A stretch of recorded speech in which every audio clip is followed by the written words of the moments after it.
Hi foodies, hello weavers, welcome to my channel. ఇవాల్టి recipe వచ్చేసి south Indian special నిప్పట్టు recipe అన్నమాట. ఇవి కొన్ని ఏరియాస్లో చెక్కలు అని కూడా పిలుస్తూ ఉంటారు, పప్పు చెక్కలు అని. అలాగే మా ఏరియాలో అయితే మేము నిప్పట్లు అని పిలుస్తాము.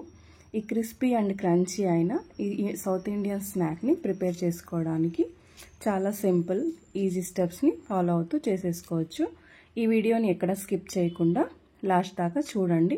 ఇక్కడ చెప్పే టిప్స్ని యూజ్ చేసుకుంటూ చేస్తే చాలా ఈజీగా ఈ క్రిస్పీ అయిన క్రంచీ అయిన సౌత్ ఇండియన్ స్నాక్ని ప్రిపేర్ చేసేసుకోవచ్చు. ఈవినింగ్ టైం, టీ టైం స్నాక్స్కి, పిల్లలకి బాక్స్కి, లంచ్ బాక్స్ పెట్టేయడానికి కూడా చాలా బాగుంటుంది. దీనికి కావాల్సిన ఇంగ్రీడియంట్స్: ఒక కప్ ఫుల్, అంటే ఒక హాఫ్ కేజీ దాకా ఉంటుంది పిండి, బియ్య పిండి. గ్రౌండ్ నట్స్ ఒక 100 గ్రామ్స్, అలాగే ఎండుమిర్చి ఒక 20 దాకా, కొంచెం రుచికి తగిపడినంత ఉప్పు, జీలకర్ర, వాము అంటే అజ్వాన్ అంటారు, అలాగే పచ్చి కరివేపాకు, అలాగే ఒక కప్పు నూనె. ఇందులోకి మీరు తెల్ల నువ్వులు కూడా వేసుకోవచ్చు, అవి ఆప్షనల్ అన్నమాట. గ్రౌండ్ నట్స్ని బాగా పౌడర్ పట్టేసుకోవాలి. అలాగే ఎండుమిర్చి కూడా పౌడర్ అయినా వేసుకోండి. నేను ఎండుమిర్చిని లైట్గా పౌడర్ చేసి మిక్సీలో వేస్తున్నాను ఇక్కడ. మీకు కావాలంటే డైరెక్ట్గా చిల్లీ పౌడర్ అయినా వేసుకోవచ్చు. అది అంత టేస్ట్ ఉండదు, ఇలా చేసుకుంటేనే బాగుంటుంది. అందుకని ఎండుమిర్చిని తీసుకొని పౌడర్ చేసుకొని నిప్పట్ల పిండిలో కలుపుకుంటే చాలా బాగుంటుంది అన్నమాట.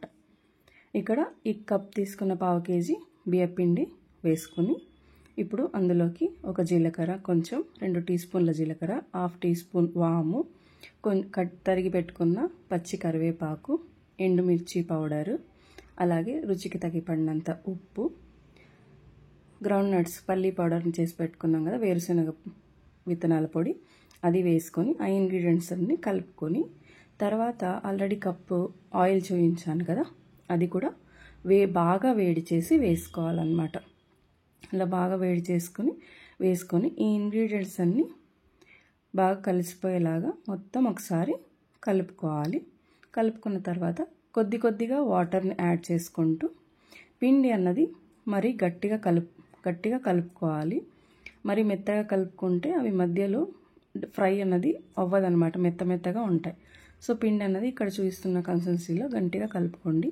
డీప్ ఫ్రై కోసం ఇప్పుడు స్టవ్ పైన ఒక కడాయి పెట్టేసుకొని అందులోకి ఇంత చిన్న ఉండలు చూపిస్తున్నాం కదా, అంతమైన ఉండలు తీసుకొని ఈ అప్పడాలు ఒత్తే ఉంటుంది కదా, అప్పడాలు ఒత్తే దాంట్లో ఒక పేపర్ని వేసుకొని అందులో కొంచెం ఆయిల్ రాసి అటు ఇటు దాన్ని, ఆ పిండి ముద్దను దాని మధ్యలో పెట్టి ఇలా అప్పడాల్లాగా ఒత్తి ఒక దగ్గర వేసుకొని ఇప్పుడు డీప్ ఫ్రై ఆయిల్ వేడైన తర్వాత అందులోకి వేసుకొని వీటిని నిప్పట్లని బాగా డీప్ ఫ్రై చేసుకోవాలన్నమాట.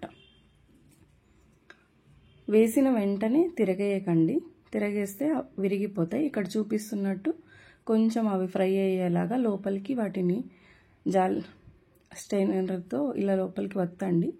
ఒత్తిన తర్వాత తిరగేసుకుంటే అవి నిప్పట్లు అనేవి విరిగిపోకుండా మంచి షేప్లో బాగా వస్తాయన్నమాట. ఇక్కడ ఇంకొక టిప్ ఏంటంటే, ఈ బియ్య పిండి అనేది చాలా నున్నగా, చాలా గంధంలాగా, పౌడర్ లాగా ఉంటే నిప్పట్లు అనేవి కూడా బాగా వస్తాయి. పిండి అనేది మిషన్ ఆడించుకునేటప్పుడు రవ్వగా ఆడించుకోకండి. రవ్వగా ఆడించుకుంటే నిప్పట్లు అనేవి విరిగిపోతాయి. సో పిండి కలుపుకునే ముందే చూసుకోండి. ఇలా డీప్ ఫ్రై చేసుకున్న తర్వాత మనకి ఎంతో ఇష్టమైన నిప్పట్లు ఇప్పుడు రెడీ అయిపోయినాయి. Thanks for watching. ఎవరైనా సబ్స్క్రైబ్ చేసుకోకపోతే నా ఛానల్ని వెంటనే సబ్స్క్రైబ్ చేసుకోండి. Follow for more videos.